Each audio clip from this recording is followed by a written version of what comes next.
The rope goes taut. His body jerks upward, feet kicking at empty air. But this isn't the end. It's barely the beginning. Around you, the crowd roars like a living thing, thousands of throats unleashing a sound that's half celebration, half hunger. The smell hits you next. Smoke from the braziers, sweat from the pressed bodies, and underneath it all, the copper tang of blood already spilled on the cobblestones below. August 23rd, 1305. Smithfield, London. The execution ground spreads before the gathered masses like a stage built for hell itself. And the man, dangling from the gallows, his face turning purple as the rope chokes the life from him, this is William Wallace, the giant from Scotland who dared to believe that freedom was worth more than survival. But King Edward Longshanks has other plans. Death will come, yes, but not quickly, not mercifully. What awaits Wallace in the next hour will redefine the very boundaries of human suffering, and the world will never forget what happens here today. Before we descend into this unforgettable moment in history, I have to pause and say, wherever you are right now, whatever corner of the world you're listening from, it amazes me that we're all connected by this curiosity about the past. If this story grips you the way it gripped me, consider subscribing, and maybe drop a comment telling me where you're watching from. There's something almost miraculous about exploring these ancient truths together across time and distance. The man suffocating on the gallows didn't start as a legend. 35 years earlier, he was just another child born into Scotland's minor gentry, the son of a landowner whose greatest ambition was tending fields and staying out of trouble. William Wallace grew up in Renfrewshire's rolling green hills, learning Latin from monks, training with swords in courtyard dust, and growing. God, how he grew. By his 20th year, Wallace stood nearly 6.5 feet tall in an age when most men barely reached 5.5. His shoulders could bear an ox's yoke. His hands could snap a man's neck like kindling. But it was his mind, sharp as any blade he ever wielded, that would truly terrify his enemies. Scotland in Wallace's youth knew peace. King Alexander III ruled with wisdom, markets flourished, and the people slept soundly. Then, on a storm-lashed night in 1286, Alexander rode his horse over a cliff near Kinghorn. With that single fall, Scotland's golden age shattered like glass. The throne passed to 3-year-old Margaret, the Maid of Norway, who died before ever seeing Scottish soil.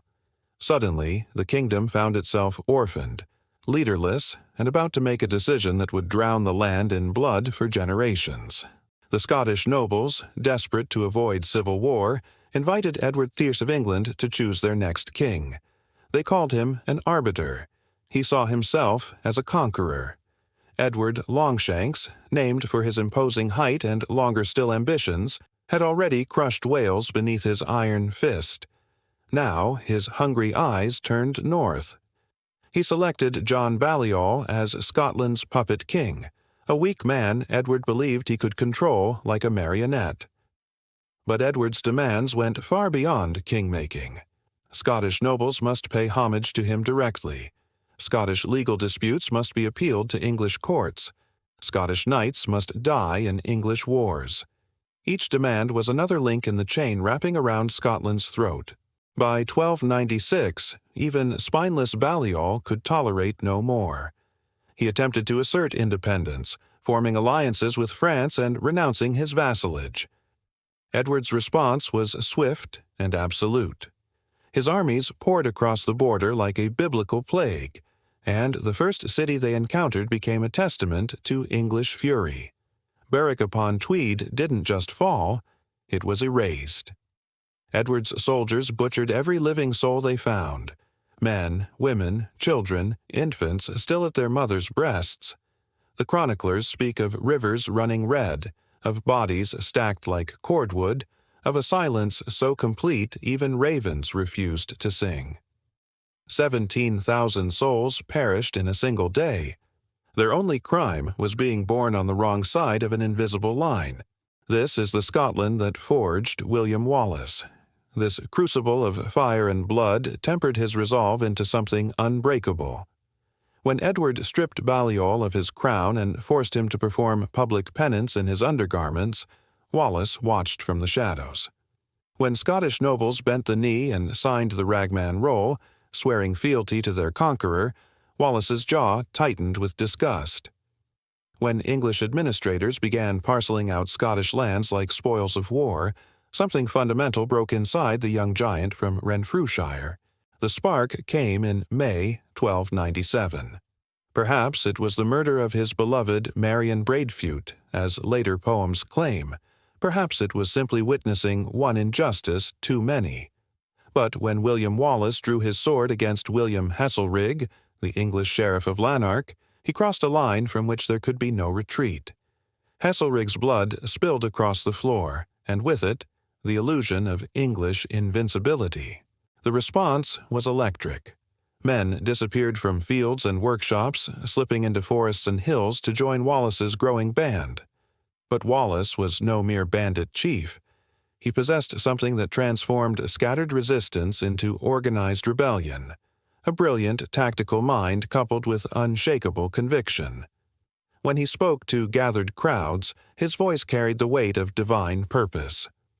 "We fight not for glory or riches," he thundered, "but for freedom alone, which no good man loses but with his life." Autumn 1297 brought Wallace face to face with English power at Stirling Bridge. The odds were horrific. Perhaps 6,000 Scots against 15,000 English troops, including Europe's finest heavy cavalry. The English commanders, so confident of victory they treated the battle as sport, watched from across the River Forth as Wallace and his co-commander Andrew Moray positioned their forces on the high ground of Abbey Craig. What followed defied every military textbook of the age. Wallace waited with the spider's patience as the English began crossing the narrow bridge. The crossing took hours. Cavalry, infantry, baggage trains all funneling across that slender span in a long, vulnerable column. Any conventional commander would have attacked immediately. But Wallace understood something his enemies did not. Timing is everything. When exactly half the English army had crossed, Wallace gave the signal.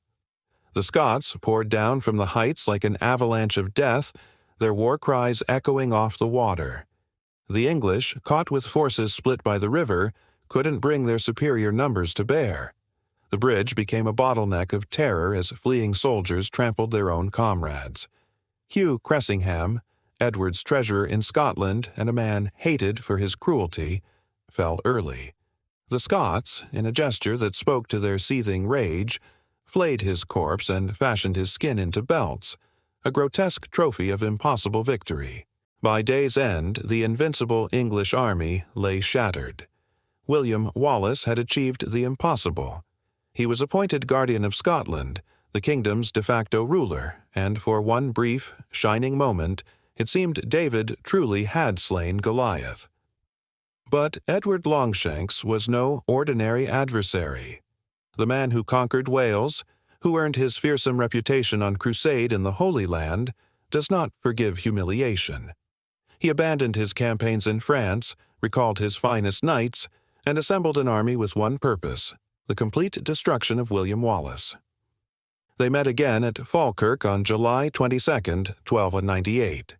This time, Edward took no chances.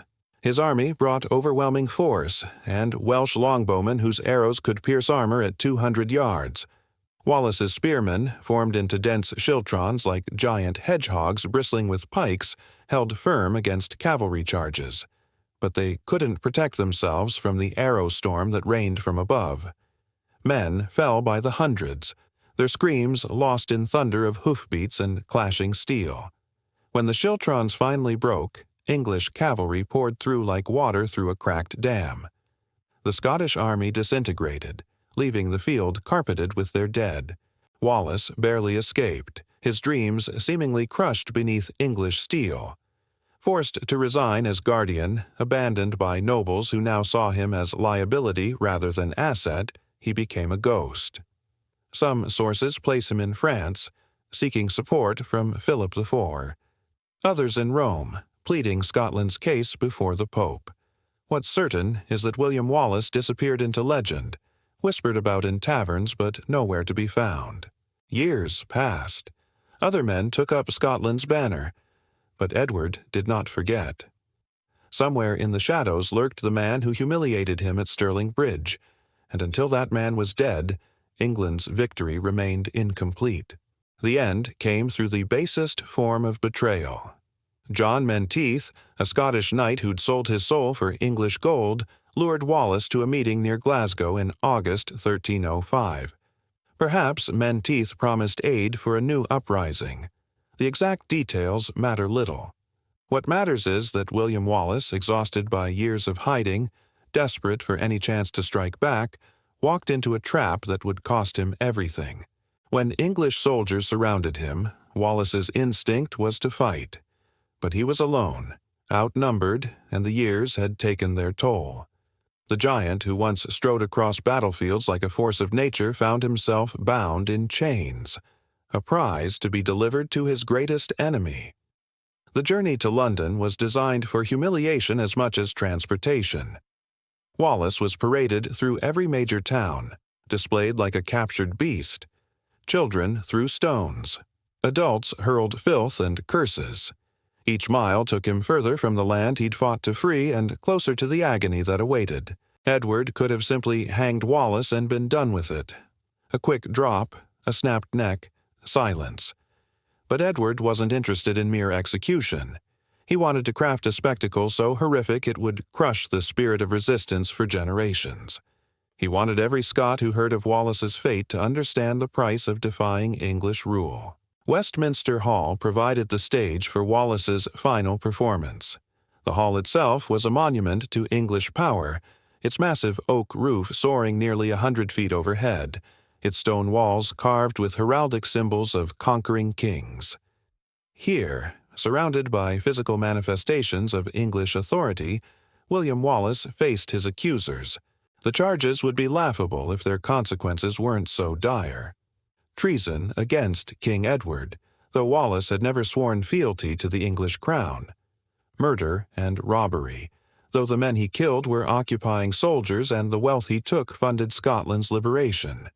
When given the chance to speak, Wallace's response rang through the hall with the force of thunder. "I cannot be a traitor to Edward, for I was never his subject." The words sealed his fate. The judges pronounced the sentence to be hanged, drawn, and quartered. Even in medieval England, renowned for creative cruelty, this punishment represented the absolute pinnacle of judicial savagery, reserved exclusively for traitors. It was designed not merely to kill, but to destroy utterly. The morning of August 23rd dawned gray and oppressive. London had been buzzing for days. Vendors hawked meat pies and ale. Nobles arranged the best viewing positions. Children pressed forward for a glimpse of the famous prisoner. The bloodlust was palpable, thickening the very air. At Westminster Hall, Wallace was stripped naked and bound to a wooden hurdle, a crude sledge for dragging heavy loads. The symbolism was deliberate. He was no longer a man, but cargo. A rope tied around his feet, the other end fastened to a horse's harness. When the animal lurched forward, Wallace's body began its final terrible journey through London's streets. Every cobblestone became an instrument of torture. Wallace's flesh, weakened by months of imprisonment, tore away in strips as he was dragged over rough stones. His head bounced sickeningly against the ground. Blood streamed from dozens of wounds, leaving a crimson trail that dogs eagerly lapped up. The crowd followed like a diseased parade, their jeers mixing with the scraping sound of flesh against stone. The procession wound through narrow streets for hours. Past St. Paul's Cathedral, where priests crossed themselves and looked away. Past bustling markets where merchants abandoned their stalls to join the mob. Wallace drifted in and out of consciousness, his body a symphony of agony, but still his lips moved. Prayers or curses, no one could say. Smithfield spread before them like an amphitheater of death. A platform had been erected in the center, surrounded by crude barriers to keep the crowd at manageable distance. Ropes and pulleys dangled from a wooden framework. Braziers burned hot, their flames dancing with eager anticipation. The executioner awaited beside his instruments like a craftsman preparing for his masterpiece.